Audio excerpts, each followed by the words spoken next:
Dieu bénisse richement, gloire à Dieu. Je voulais lire cette écriture ici bénissante, Romains 8, chapitre 14.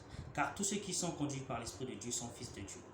Et vous n'avez point reçu un esprit de servitude pour être encore dans la crainte, mais vous avez reçu un esprit d'adoption par lequel nous crions Abba Père. L'Esprit lui-même rend témoignage à notre esprit que nous sommes enfants de Dieu.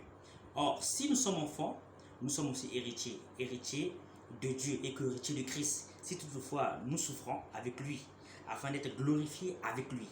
J'estime que les souffrances du temps présent ne sauraient être comparées à la gloire à venir qui sera révélée pour nous.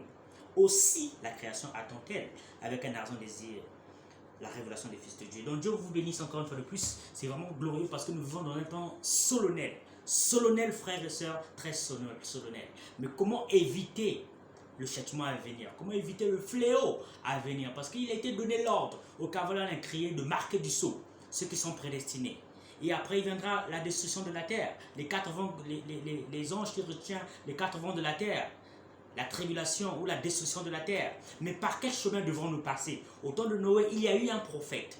Noé lui-même a porté le message. Mais beaucoup n'ont pas cru le message de Noé. Et Noé a été sauvé uniquement avec les membres de sa famille.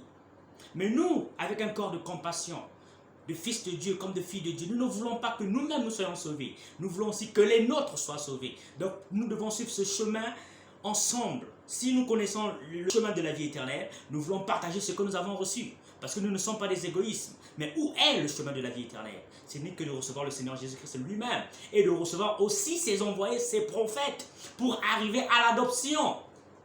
Qu'est-ce que c'est l'adoption? C'est la plénitude de l'esprit. C'est ça l'adoption. Et pour recevoir la plénitude de l'esprit, il faut recevoir la plénitude de la parole.